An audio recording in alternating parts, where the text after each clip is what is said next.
আজিৰ কোনো প্ৰতিবেদন লৈ আপোনালোকৰ মাজত অহা নাই। এই ভিডিঅ'টো এক গুৰুত্বপূৰ্ণ ভিডিঅ' আৰু আপুনি এগৰাকী সচেতন ব্যক্তি হিচাপে আপোনাৰ কৰ্তব্য আজি ভিডিঅ'টো চোৱাৰ বাবে। আপুনি প্ৰথমতে ভিডিঅ'টো এটা শ্বেয়াৰ কৰি দিব, কাৰণ আপোনাৰ এটা মাত্ৰ শ্বেয়াৰৰ জৰিয়তে সকলো অসমবাসী ৰাইজে গম পাব আৰু কিছু সংখ্যক প্ৰায় 200 গৰাকী ছাত্ৰ ছাত্ৰীয়ে কিছু সহায় পাব।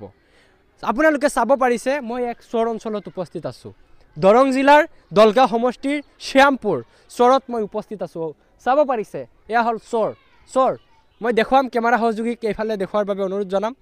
এয়া এক চৰ অঞ্চলত মই বৰ্তমান উপস্থিত আছোঁ আৰু এয়া হৈছে দৰং জিলাৰ শ্যামপুৰৰ চৰ। আৰু আপোনালোকে সকলোৱে অৱগত যে 2021 চনত 21-22 চনত চিপাঝাৰৰ ধলপুৰত দৰং জিলা প্ৰশাসনে প্ৰায় 2021-22 চনত উচ্ছেদ চলাইছিল আৰু সেই উচ্ছেদিত পৰিয়ালক পুনৰ সংস্থাপন দিয়া হৈছিল। ভূমিহীন ব্যক্তিসকলক পুনৰ সংস্থাপন দিয়া হৈছিল দৰং জিলাৰ দলগাঁও সমষ্টিৰ শ্যামপুৰত। মই বৰ্তমান আছোঁ শ্যামপুৰত, দৰং জিলাৰ দলগাঁও সমষ্টিৰ শ্যামপুৰত আৰু ইডুকেয়াৰ একাডেমীত য'ত সম্পূৰ্ণৰূপে এক ব্যক্তিগত খণ্ডৰ বিদ্যালয় আৰু ইডুকেয়াৰ ফাউণ্ডেশ্যনে এই বিদ্যালয়খন পৰিচালনা কৰি আছে। মই দেখুৱাম এয়া হৈছে বিদ্যালয়খন সম্পূৰ্ণ বিনামূলীয়াত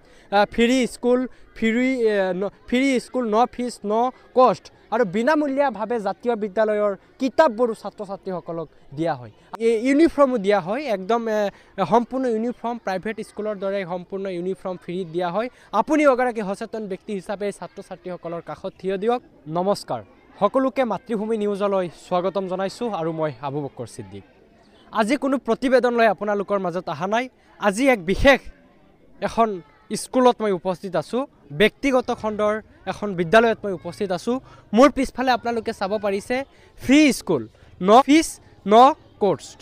আচলতে মই আপোনালোকক এয়াই ক'ব বিচাৰিছোঁ যে 2022 চনত উচ্ছেদ হৈছিল, দৰং জিলা প্ৰশাসনে উচ্ছেদ অভিযান চলাইছিল চিপাঝাৰৰ ধলপুৰত। 2022 চনত দৰং প্ৰশাসনে উচ্ছেদ অভিযান চলাইছিল চিপাঝাৰৰ ধলপুৰত আৰু সেই উচ্ছেদিত পৰিয়াল, সেই উচ্ছেদিত কণ ছাত্ৰ ছাত্ৰীসকলক পুনৰ সংস্থাপন দিয়া হৈছিল দৰং জিলাৰ শ্যামপুৰত। আৰু মই বৰ্তমান উপস্থিত আছোঁ দৰং জিলাৰ শ্যামপুৰত আৰু সেই উচ্ছেদিত পৰিয়ালৰ ছাত্ৰ ছাত্ৰীসকলক শিক্ষাৰ দিশত আগুৱাই লৈ যোৱাত, শিক্ষাৰ দিশত কেনেকৈ আগুৱাই লৈ যাব সেই প্ৰচেষ্টাত দৰং জিলাৰ কেইজনমান বিশেষ ব্যক্তিসকলে এইখন স্কুল তেখেতসকলে মুকলি কৰিছে, সংস্থাপন কৰিছে। আৰু মই দেখুৱাই আছোঁ স্কুলখনৰ নাম হৈছে ইডুকেয়াৰ একাডেমী, য'ত অসমীয়া মাধ্যমৰ পাঠদান দিয়া হয় আৰু বিদ্যালয়খনত ক্লাছ 1ৰ পৰা ক্লাছ 7লৈকে আছে। আৰু এইখন ব্যক্তিগত খণ্ডৰ বিদ্যালয়ত কোনো কিতাপ ফ্ৰী দিয়া হয়, কোনো অভিভাৱকৰ পৰা ফিজ লোৱা নহয় আৰু বিভিন্ন বিনামূলীয়াভাৱে তেখেতসকলে এনেধৰণে কৰে, তেখেতসকলে ছাত্ৰ ছাত্ৰীসকলক পাঠদান দিয়ে। আৰু দৰং জিলাৰ বিভিন্ন NGO, বিভিন্ন প্ৰতিষ্ঠানে এই স্কুলখনক ডনেশ্যন কৰে, বিভিন্ন আৰ্থিকভাৱে সাহায্য কৰে। আৰু আজি আমি আহি উপস্থিত হৈছোঁ এইখন বিদ্যালয়ত আৰু বিদ্যালয়ৰ মই চাৰিওদিশ আপোনালোকক দেখুৱাৰ বাবে অনুৰোধ জনাম, য'ত 200 গৰাকী ছাত্ৰ ছাত্ৰী আছে আৰু বিনামূলীয়াকৈ ছাত্ৰ ছাত্ৰীসকলক পাঠদান দিয়া হৈ আছে। প্ৰায় 8-9 গৰাকী শিক্ষয়িত্ৰী ছাত্ৰ ছাত্ৰীসকলক পাঠদান দি আছে, কিছু পৰিমাণ তেখেতসকলে লৈ পেলাই। আৰু এই সম্পূৰ্ণ আৰ্থিকভাৱে সহায় কৰে দানীয় ব্যক্তিসকলে আৰু বিভিন্ন মহান ব্যক্তিসকলে এই ছাত্ৰ ছাত্ৰীসকলক শিক্ষাৰ দিশত আগুৱাই লৈ গৈ আছে। মই ক্লাছৰুমত যাম। এয়া হৈছে শ্যামপুৰত, দৰং জিলাৰ শ্যামপুৰৰ এক বিদ্যালয়, ব্যক্তিগত খণ্ডৰ বিদ্যালয় ইডুকেয়াৰ একাডেমী। আৰু মই দেখুৱাম এনেধৰণে বিনামূলীয়াকৈ উচ্ছেদিত পৰিয়ালৰ ছাত্ৰ ছাত্ৰীসকলক তেখেতসকলে সংস্থাপন দিয়াৰ পিছত এনেধৰণে শিক্ষাৰ দিশত আগুৱাই লৈ গৈ আছে। মই দেখুৱাম বিভিন্ন আজিৰ প্ৰতিবেদনৰ এটাই উদ্দেশ্য, হয়তো আপোনাৰো ছাত্ৰ ছাত্ৰীয়ে হয়তো বিদ্যালয়ত পঢ়ি আছে আৰু আপুনি এগৰাকী অভিভাৱক হিচাপে এইসকল ছাত্ৰ ছাত্ৰীৰ কাষত আপোনাৰ থিয় হোৱাৰ কৰ্তব্য। আৰু মই দেখুৱাম, মই ভিতৰীয়া স্থলীত যাম, এনেধৰণে ছাত্ৰ ছাত্ৰীসকলক এনেধৰণে ছাত্ৰ ছাত্ৰীসকলক পাঠদান দিয়া হৈ আছে নিয়মীয়াকৈ আৰু শিক্ষক শিক্ষয়িত্ৰী খুব ধুনীয়াকৈ ছাত্ৰ ছাত্ৰীসকলক এনেধৰণে পাঠদান দি আছে আৰু ছাত্ৰ ছাত্ৰীসকলৰ কাষত একমাত্ৰ আপুনি এগৰাকী অসমবাসী হিচাপে থিয় দিয়াৰ আপোনাৰ কৰ্তব্য আৰু মাত্ৰ কিছু সংখ্যক যেহেতু বিভিন্ন প্ৰান্তৰ পৰা এই ছাত্ৰ ছাত্ৰীসকলক ডনেশ্যন কৰা হয় আৰ্থিকভাৱে সহায় কৰা হয় আপুনি এগৰাকী সচেতন অভিভাৱক হিচাপে সহায় কৰিব পাৰে মই নাম সুধিম তোমাৰ নাম কি মনোহৰ আলী হয় কোন ক্লাছত পঢ়া ফৰত পঢ়া গতিকে এনেধৰণে মই আৰু ক্লাছৰুমত যাম এয়া ক্লাছ 4 আছিল আৰু এনেধৰণে ছাত্ৰ ছাত্ৰীসকলক শিক্ষাৰ দিশত আগুৱাই লৈ গৈ আছে একাংশ ব্যক্তিয়ে আৰু মই আৰু এটা ক্লাছৰুমত কিয়নো তোমাৰ নাম কি মাইনা My name is Romia Khatun. কোন ক্লাছত পঢ়া Class 5. ক্লাছ 5 হয় আসলতে এনে ধৰণৰ উচ্ছেদিত লোকসকলৰ কাষত একাংশ দৰং জিলাবাসী একাংশ মহান ব্যক্তিসকলে থিয় হৈ ছাত্ৰ ছাত্ৰীসকলক এনেধৰণে শিক্ষাৰ দিশত আগুৱাই লৈ গৈ আছে গতিকে আজি কোনো প্ৰতিবেদন লৈ আপোনালোকৰ সন্মুখত অহা নাই আজি কিছু সহায় বিচাৰি আপোনালোকৰ সন্মুখত আহিছোঁ আৰু আপুনি এগৰাকী অভিভাৱক হিচাপে আজিৰ এই প্ৰতিবেদনটো শ্বেয়াৰ কৰি দিয়ক আৰু ছাত্ৰ ছাত্ৰীক এটা কলম বা এখিলা পাতৰ কিছু এটা আপোনালোকে সহায় কৰক অনুদান আগবঢ়াওক আপোনাক আমি স্ক্ৰীনত নাম্বাৰ দিম এই নাম্বাৰত আপোনালোকে বা স্কেনাৰ দিম এই স্কেনাৰত আপোনালোকে ছাত্ৰ ছাত্ৰীক কিছু সহায় কৰক এটা কলমৰ দাম অথবা এখন বহীৰ দাম আপোনালোকে ছাত্ৰ ছাত্ৰীসকলক দিয়ক কাৰণ আপুনি থিয় হ'ব লাগিব এই লাঞ্ছিত বঞ্চিত চৰা অঞ্চলৰ ছাত্ৰ ছাত্ৰীৰ কাষত কিয়নো বৰ্তমান চৰকাৰে উচ্ছেদ কৰিছিল পুনৰ সংস্থাপন দিছিল কিন্তু শিক্ষাৰ দিশত কোনো চৰকাৰে তেনেকুৱা ভূমিকা লোৱা নাছিল এই ছাত্ৰ ছাত্ৰীসকলৰ আমাৰ প্ৰধানমন্ত্ৰীগৰাকীয়ে কৈছিল ভাৰতৰ প্ৰথম প্ৰধানমন্ত্ৰীগৰাকীয়ে কৈছিল যে আজিৰ ছাত্ৰ কাইলৈৰ দেশৰ ভৱিষ্যত গতিকে আপোনালোকৰ পৰা মই অনুৰোধ বিচাৰিম অলপ সাহায্য বিচাৰিম দৰং জিলাৰ শ্যামপুৰত পুনৰ সংস্থাপন দিয়া পৰিয়ালসমূহৰ ছাত্ৰ ছাত্ৰীসকলক এনেধৰণে খুব উন্নত মানদণ্ডৰ শিক্ষা দিয়া হৈ আছে পাঠদান দিয়া হৈ আছে গতিকে আপুনিও এগৰাকী অভিভাৱক হিচাপে এটা কলম অথবা এটা বহীৰ দাম দি অলপ সহায়ৰ হাত দাঙি ধৰক মোৰ সৈতে আছে এই বিদ্যালয়খনৰ সম্পূৰ্ণ দায়িত্ব লোৱা মহান ব্যক্তি প্ৰধান শিক্ষক মই তেখেতৰ সৈতে আলোচনা কৰিম নমস্কাৰ আপুনি প্ৰধান শিক্ষক হয় প্ৰধান শিক্ষক কি ক'ব বিদ্যালয়খনৰ বিষয়ে কি চলি আছে কেনেধৰণে চলি আছে চাওক যেতিয়া 2021 চনত দৰং জিলা প্ৰশাসনে ধলপুৰ উচ্ছেদ কৰিছিলে তেতিয়া ময়ো মানে খাৰুপেটীয়া কলেজত এডুকেশ্যন লৈ BA পাছ কৰি বহি আছিলোঁ মানে বেলেগ স্কুল প্ৰাইভেট স্কুল এখনত কাম কৰি আছিলোঁ